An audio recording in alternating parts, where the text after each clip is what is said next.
ce qui a pu se passer sous l'eau, puisque évidemment pour le moment on en est vraiment au tout début de l'enquête, mais on a retrouvé des débris, donc on en a conclu à l'implosion catastrophique.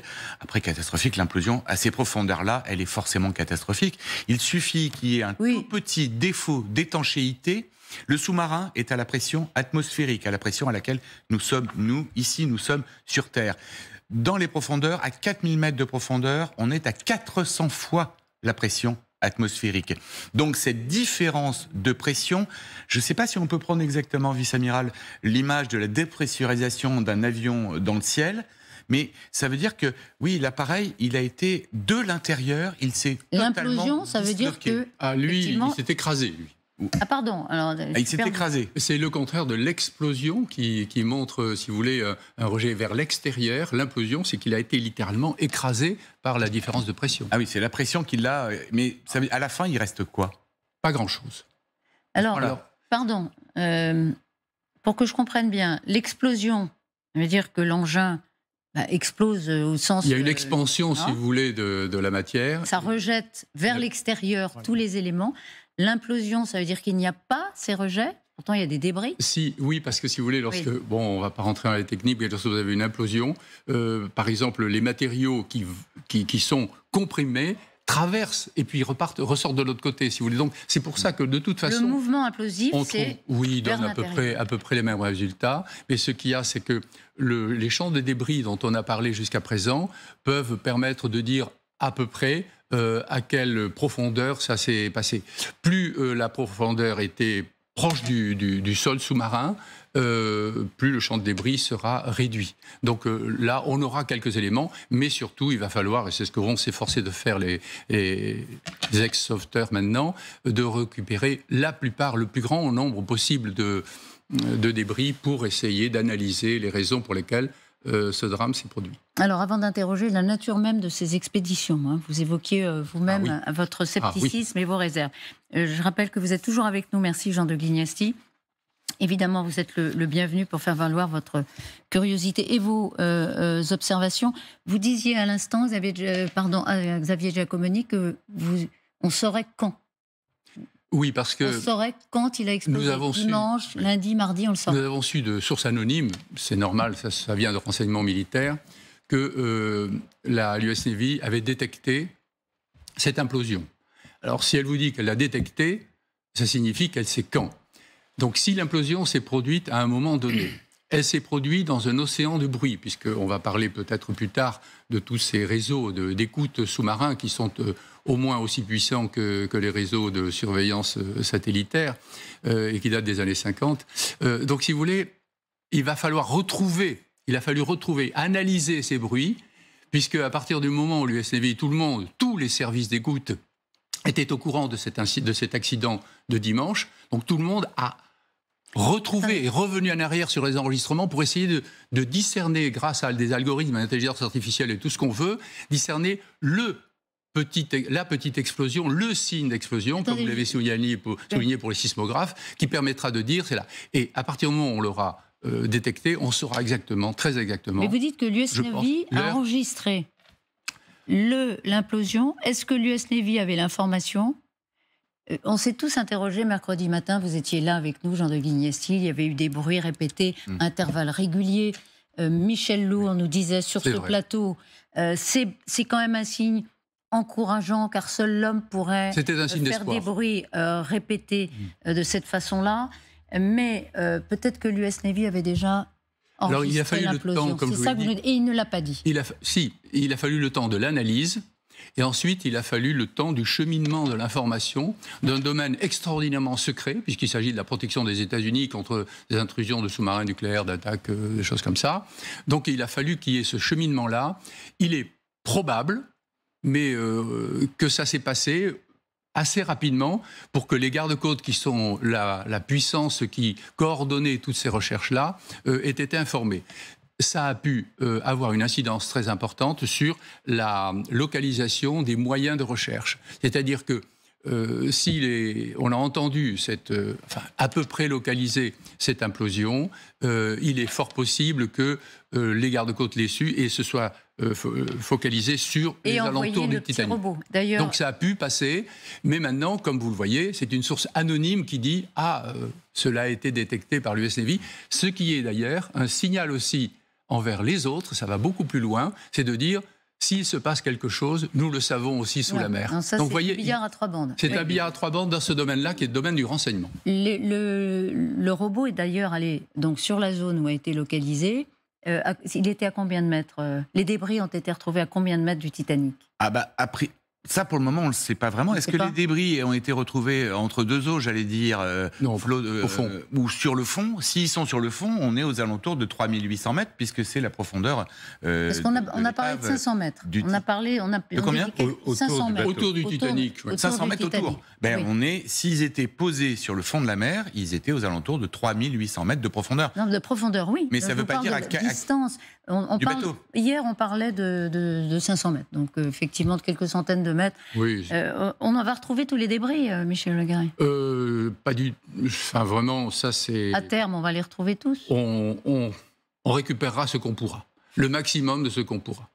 C'est pour ça que nous disions déjà depuis 3 ou 4 jours que les recherches ne s'arrêteraient pas le jour et à l'heure de la fin de l'oxygène, mais continueraient longtemps après, parce qu'il va falloir récupérer la plupart des débris, parce qu'il va d'abord falloir comprendre ce qui s'est passé, pour des raisons de construction de sous-marins, de certification de sous-marins, de régulation de ces plongées-là. Surtout des plongées commerciales qui sont censées amener du public.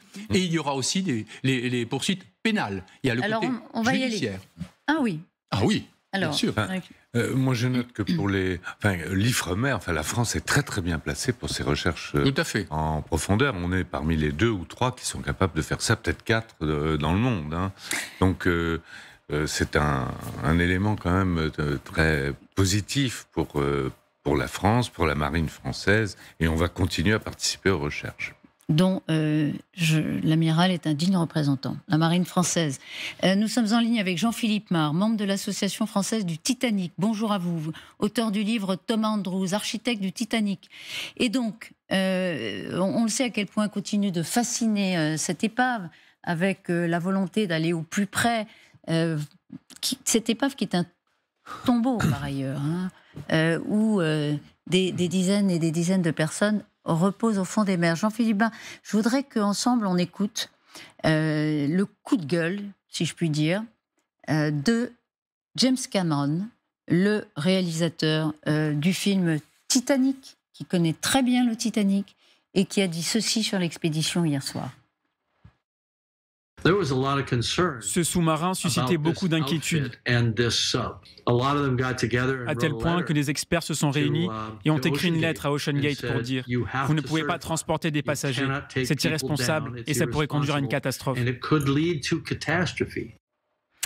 Bien, c'est peut-être facile à dire après, mais s'il y a effectivement eu des experts pour dire « Vous ne devez pas... transporter des passagers, évidemment, ça fait froid dans le dos. D'abord, Jean-Philippe Mar, avant d'évoquer ce tourisme-là, ce tourisme sous-marin, ce télescopage entre le drame du Titanic, une autre dimension, qu'est-ce qui s'est passé pour ces 5 passagers? Qu'est-ce qui vous inspire? Écoutez, j'ai envie de vous dire qu'à plus d'1 siècle d'intervalle, en fait, il y a quand même la tragédie du Titanic se prolonge, se répète. Alors après, il y a un aspect qui est absolument terrible de constater que Paul-Henri Nargeolet, notamment, qui a consacré quasiment une grande partie de sa vie au Titanic, a trouvé la mort sur ce site qu'il connaissait si bien et qu'il avait exploré à de multiples reprises depuis plus de 30 ans. Donc c'est absolument terrible. Toute la communauté des personnes qui s'intéressent à l'histoire du Titanic sont aujourd'hui vraiment en deuil de cet homme qui a vraiment fait énormément pour disons, promouvoir et perpétuer la mémoire du Titanic au cours de ses différentes explorations. La malédiction du Titanic, diront certains. Non, dit l'amiral, il n'y avait pas de malédiction. Est-ce que vous partagez cette indignation qu'on sentait dans les propos du réalisateur James Cameron, amiral? C'était irresponsable d'une certaine façon. Écoutez, nous, ce que nous pouvons constater, c'est que ce sous-marin-là était différent de tous les autres. Différent dans sa construction. Le Nautil de l'Ifremer a fait 3000 plongées. Et d'ailleurs, Narjolet a certainement dû plonger dessus assez souvent. 3000 sans qu'il se passe des incidents très certainement, mais rien qui remettait en cause la sécurité. Un représentant de l'Ifremer nous disait d'ailleurs qu'à l'époque où il a été construit, il n'y avait pas de société de vérification et de certification surtout, les Veritas et autres, qui étaient capables de certifier ce sous-marin. On vous donne une certification, vous pouvez naviguer, faire telle et telle chose. Donc ils ont créé une entité indépendante d'eux, qui pouvait dire, eh bien, écoutez, oui, à notre connaissance, vous pouvez utiliser ce sous-marin. Mais il défrichait.